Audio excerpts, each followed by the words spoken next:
ERi-TV news broadcast crew and I, Delayed Sahaya, are now ready for your daily news briefing at 10:30 local time. But first, let us catch up with the major headlines. World Cerebral Palsy Day observed in the Central Region. Assessment meeting on development programs conducted in Northern Red Sea region. World's rivers faced driest year in 3 decades in 2023. And Germany is facing economy recession.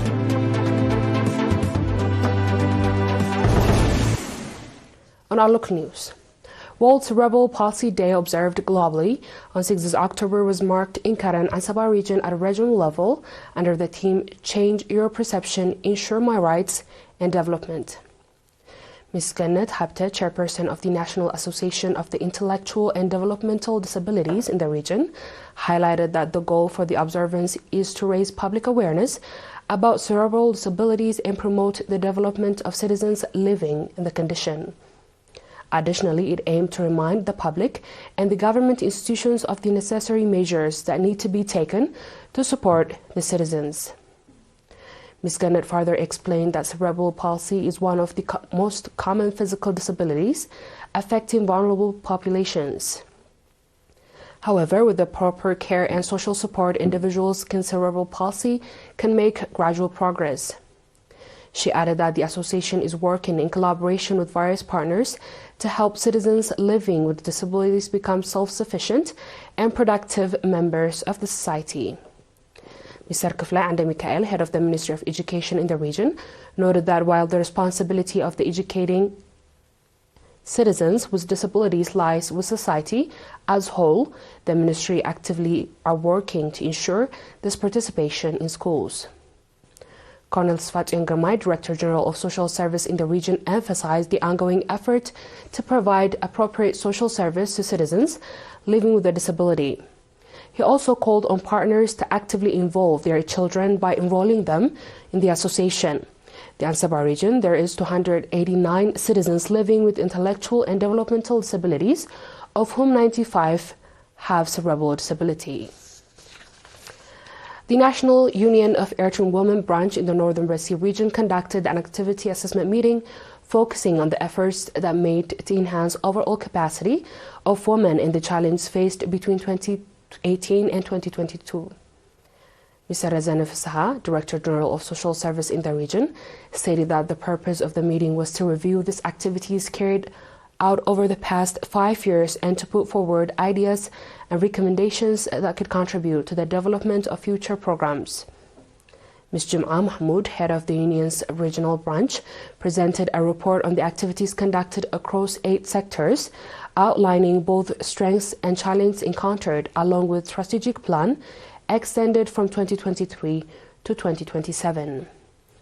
The participants held extensive discussion on the report and made several recommendations, including strengthening the role of partners in effort to develop the capacity of women and implementing corrective measures against harmful practices. Mr. Atasfa Mikael, President of the National Union of Eritrean Women, highlighted that the activities have been conducted through a 5-year strategic plan based on previous achievements and challenges. She called for increased participation to ensure the successful implementation of the planned programs. The Ministry of Labour and Social Welfare branch in Massawa and Adaya subzones has provided school materials to 378 children, including children of martyrs and disadvantaged children.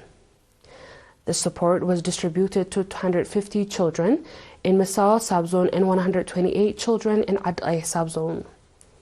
The initiative aimed to ensure that these children can continue their education without disruption due to the lack of school supplies. According to the heads of the education offices in the subzone, the children were identified by their respective administrative areas to ensure the support reached those most in need. Additionally, the Ministry of Labour and Social Welfare branch in Adaya subzone provided financial assistance of 7,200 nakfa each to 18 children living with HIV and AIDS. Dear viewers, we'll be back with the international news shortly. You stay tuned.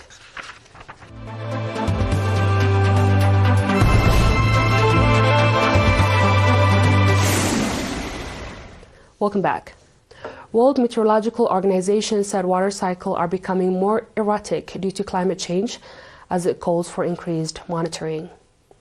According to the State of the Global Water Resources report published by the World Meteorological Organization, there was severe stress on global water supplies with 5 consecutive years of below normal river flow and reservoir inflows, prolonged droughts, cut river flows in large part of the North and Central South of America, with the Mississippi and Amazon River Basin reporting record low water levels in 2023, said the report. The Ganges and Makgov River Basin also experienced below average conditions, the report added. Overall, 50% of the global catchment area showed abnormal conditions, with most being in deficit, reducing water disabilities for agriculture and industry. The World Meteorological Organization Secretary General warned that the water cycle were becoming more erratic due to climate change and called for increased hydrological monitoring to track and respond to the change. The weather agency, citing figures from the UN Water, says some 3.6 billion people faced inadequate access to water for at least 1 month a year, and that figure is expected to rise to 5 billion by 2050. On last news, Germany's economy minister will downgrade its already inadequate growth forecast for 2nd year in a row, according to the reports. Hammered by soaring energy costs after cutting itself off the Russian gas, Germany was the only major development economy to shrink last year. Germany's economy minister plans to downgrade its 2024 forecast from the growth rate of 0.3% to contraction of 0.2%. After last year's contraction of 0.3%, the last revision will mark the 2nd straight year of recession in Germany. The ministry will announce a project growth rate of 1.1% in 2025, with 1.6% in 2026, the report continued, noting that Economy Minister Robert Habeck was account on tax cut and energy subsidies to boost production and spending. German economy institutions aren't convinced that these measures will work. Energy prices soaring in Germany after the Ukraine conflict began in 2022 when Berlin stopped importing Russian oil and gas, and Germany relied on Russia 55% of its natural gas imported from the conflict, and the country already phased out in nuclear power infrastructure in favor of renewable and caused energy prices so to drove up to the cost of manufacturing. Dear viewers, we've come to the end of tonight's news. Let's have a quick recap of the headlines.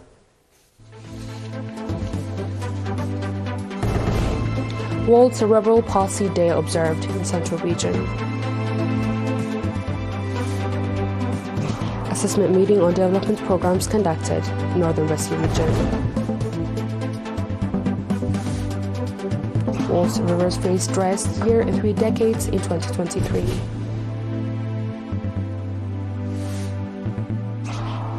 Germany's economy is facing new recessions.